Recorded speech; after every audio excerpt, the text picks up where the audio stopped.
He looked at the coin in my palm, the way you look at something you thought you'd never see again. His jaw tightened, his eyes drifting somewhere far away, and then he looked up at me, this 2-star general with ribbons stacked to his shoulder, and whispered, "Where did you get this?" I told him, "It belonged to my grandfather." For a long moment he said nothing. He simply closed my fingers around the coin and held my hand in both of his. "Tell me his name," he said. So I did, and then his eyes filled with tears. My grandfather died on a Tuesday in November, in a county hospital in rural Virginia, in a room with a window facing a parking lot. He was 81 years old. He had been sick for about 3 weeks. I didn't find out until 4 days after he passed because my father forgot to call me. Forgot? That was the word he used. I had driven 6 hours by the time I reached the funeral home. There was no service planned. My father had arranged a simple cremation, the kind you order online with a credit card, where no one had to show up or say anything. My aunt, my father's sister, hadn't flown in from Arizona. My uncle hadn't come from wherever he was living. My grandmother had died years before, and cousins were scattered, too busy, apparently. I was the only one there.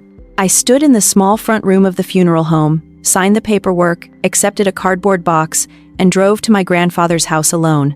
He had lived in the same house for 37 years. It sat at the edge of a 2-lane road outside a small town, surrounded by white oaks he had planted himself decades ago. The lawn was still perfectly trimmed. Even in November, even when he'd been too sick to walk without a cane, he had kept that yard the way a soldier keeps his boots, like it was a matter of personal discipline, not aesthetics. I had a key. I had always had a key. Inside, the house smelled of coffee grounds and cedar, and something else I couldn't name. Something old, quiet, and specific to him. The furniture was sparse and clean, no family photographs on the walls. There was a calendar from the local hardware store, a stack of library books on the kitchen table, mostly history, a few naturalist field guides. On the counter, his coffee mug still rinsed, upside down on a dish towel to dry. He had washed it before he went to the hospital. That detail broke something in me I hadn't known was breakable. I sat down at his kitchen table and cried for a long time. Not the polite kind of grief, not the kind you perform at funerals. The ugly kind, the kind that comes from realizing you didn't say enough things to someone while they were alive to hear them. My grandfather was not an easy man to know. He was quiet in a way that felt almost structural, like silence built into him, the way load-bearing walls are built into a house. He didn't talk about himself. He deflected personal questions with a slight smile and a change of subject so smooth you didn't notice until the conversation had already shifted elsewhere. He never raised his voice. He never lost his temper.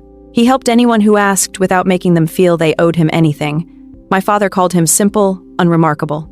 Once, at Thanksgiving when I was about 14, my father said my grandfather had never really amounted to much. Nobody at the table disagreed. My grandfather was in the kitchen doing the dishes at the time. I don't know if he heard. His expression didn't change when he returned to the table. I've thought about that moment almost every day since he died. After I stopped crying, I started going through the house the way you do when someone passes slowly, carefully sorting what to keep from what to let go. His clothes were folded with a neatness that felt almost military. His books were organized by subject. In the top drawer of his dresser, I found a pocket knife, a tube of chapstick, a folded grocery list in his handwriting, a small leather wallet with $40, and his library card. In the back of the drawer, wrapped in brown paper and held with a rubber band brittle from age, I found a challenge coin. I didn't know what it was at first. I thought maybe it was a poker chip or a commemorative medallion, heavy for its size. Brass darkened with age and handling. On one face, an eagle in relief. Wings spread. Beneath a banner with words I had to tilt toward the light to read. On the other face were numbers, a unit designation, and 4 words arranged in a circle. I read them 3 times before understanding. Liberate the oppressed, always. It was a special forces motto. I had to look it up on my phone, standing there in his bedroom. And when the search results came back, I slowly sat on the edge of his bed, staring at the coin in my hand. My grandfather had never mentioned the military, not once in my life. Never attended a Veterans Day ceremony, never wore a cap or jacket with insignia, never spoke of service or war, anything before he moved to Virginia and bought this house. When I was small and asked once if he had been a soldier, he said something like, "Oh, a long time ago," and shifted the conversation toward planting tomatoes. I let it go because children let things go. I was not a child anymore, and he was not here to deflect anymore. I wrapped the coin in its brown paper and drove home with it in my coat pocket. Over the next 6 weeks, I became a person I barely recognized. I filed a records request with the National Personnel Records Center. I spent weekends on genealogy databases and military archive websites. I called the county courthouse, the VA regional office, and 2 historians specializing in the Vietnam era. I reached out to a veterans advocacy nonprofit whose volunteer answered my questions with more patience than I deserved. Piece by piece, I started to assemble a partial picture of a man I had never truly known. My grandfather had enlisted in the Army in 1962 at 19 years old. By the late 1960s, records showed he had been assigned to the 5th Special Forces Group. Beyond that, the file was sparse, deliberately so, according to archivists. There were gaps, they said, common for that era, particularly for personnel involved in operations that had been classified for decades, some of which remain classified even now. One archivist, an older man with dry patience, told me that if my grandfather had been part of certain programs in Southeast Asia during the late 1960s and early 1970s, I might never find a complete record. Some files simply do not exist, by design. I asked my father if he had known any of this. There was a long pause on the phone. Then he said, "He never talked about it. Did you ever ask?" Another pause. He wouldn't have answered anyway. I thought about that, the difference between someone who won't answer and someone who was never asked. Through the Veterans Advocacy Group, I found a man named Raymond, who had served with a Special Forces detachment in the same general time frame and region. He was in his late 70s, living in Tennessee, and agreed to speak with me once on the phone. He didn't know my grandfather personally, but when I described the unit, approximate dates, and the coin, he was silent for a long time. Then he said, "Those guys didn't keep records for a reason. What they did, the people they brought out, the things they stopped from happening that doesn't show up anywhere, that's how it was supposed to work." He paused. "You should be proud of him." I told him I was. I told him I wished I had said that to my grandfather's face. Raymond laughed softly. "He would have changed the subject," he said. "They all would have." Through the winter, the coin stayed in my coat pocket. I couldn't explain why. A physical weight I could press my fingers against on the subway, in line at the grocery store, at my desk, at work. It hummed of him. The only real thing I had left that connected me to the man I thought I knew only at the surface. The man whose life had been far deeper than any words I had shared with him. In March, I was invited to a Veterans Memorial event in Washington. A small ceremony honoring Special Forces personnel from the Vietnam era, organized by the foundation I had contacted during my research. They had been kind to me throughout the months of questions. The invitation was unexpected, but I accepted immediately. I took the coin with me. The event was held in a room off the main hall of a building near the mall, not large, maybe 80 people, mostly older men and their families, a few uniformed officers, some foundation staff in dark blazers. Photographs lined the walls, unit portraits, black and white jungle terrain, faces of young men now old, and photographs on a table for those who hadn't made it. I stood near the edge of the room, holding a glass of water I didn't want. Looking at the photographs, a man appeared beside me. He was in his late 60s, compact, with a stillness born not from calm, but from training. He wore a dark suit, a small pin on his lapel, 2 stars. He looked at the same photograph I was looking at, a group of men in jungle fatigues, squinting against the sun, arranged informally as people who had been through something together. "Do you have someone up there?" he asked, nodding at the wall. "No," I said. "My grandfather. He would have been from this era, but I couldn't find a photograph." He looked at me. "What was his name?" I told him. He didn't react as expected. No polite noises, no feigned recognition. He went very still, the way Raymond on the phone had gone still. The way stillness sometimes means recognition rather than blankness. "His name is familiar," he said carefully. I instinctively reached into my coat pocket. Months of carrying the coin had made it a kind of reflex. I held it out to him. He looked at it in my palm. His jaw tightened. His eyes went far away again. Then he looked up at me and whispered, "Where did you get this?" I told him, "It's my grandfather's. Found it in his dresser drawer after he died last November. He lived in Virginia. He never talked about his service. There was no funeral. I was the only one who came." The general held my hand closed around the coin and stood still. When he spoke, his voice was level, but There was something underneath it, not grief, exactly, but something adjacent. He said he had crossed paths with my grandfather's unit during a specific operational period in the early 1970s. He couldn't be specific even now, but he explained that men who carried coins like this had done things most people would never know about, things very few could have done.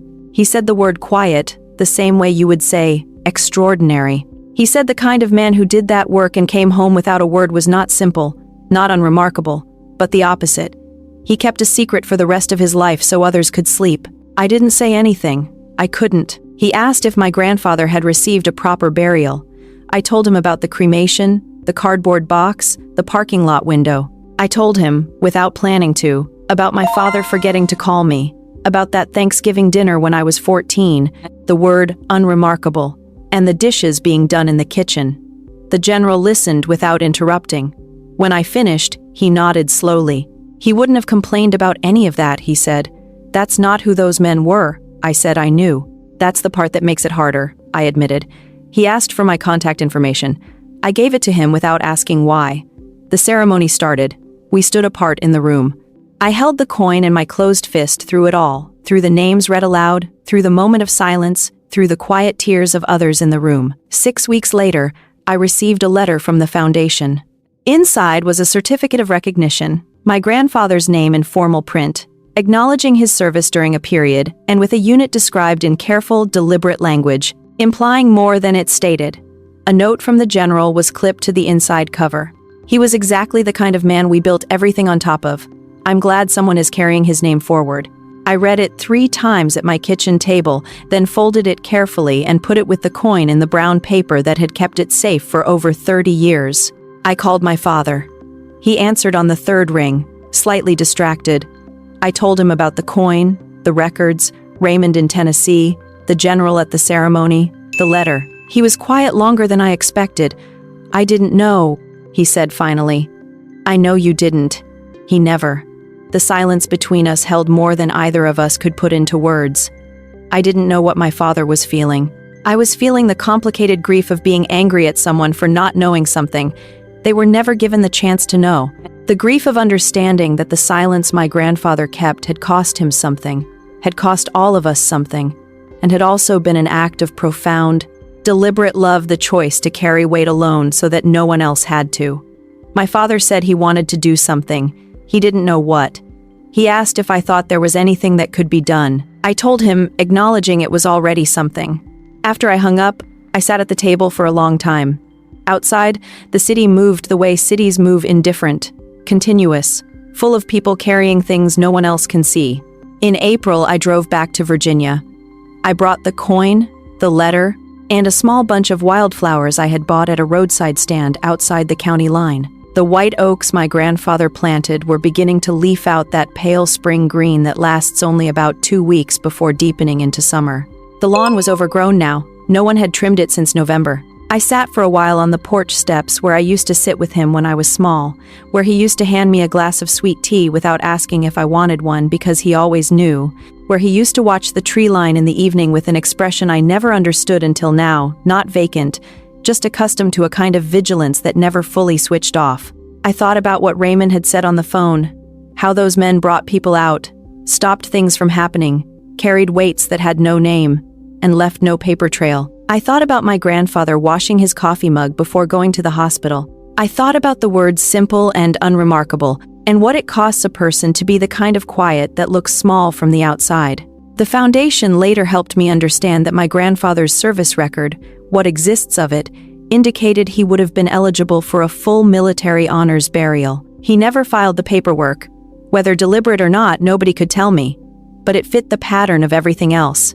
He didn't claim things.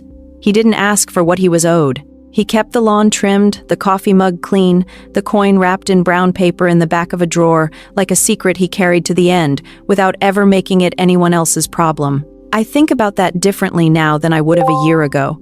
I used to think humility was about smallness, about not taking up space.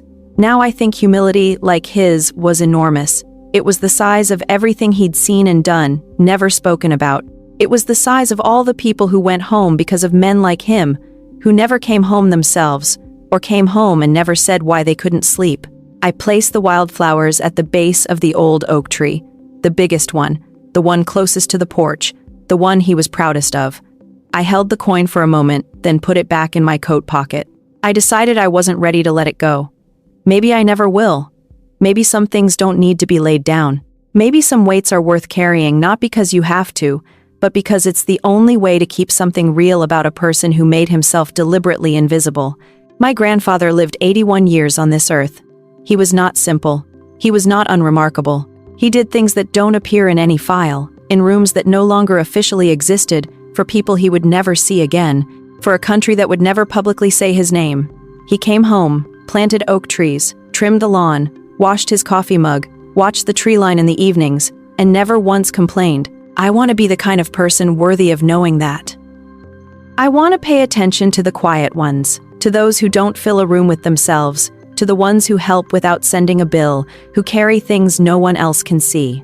Not because they need recognition, not because they deserve applause, though they do, but because paying attention is the smallest, realest thing the rest of us can do in return.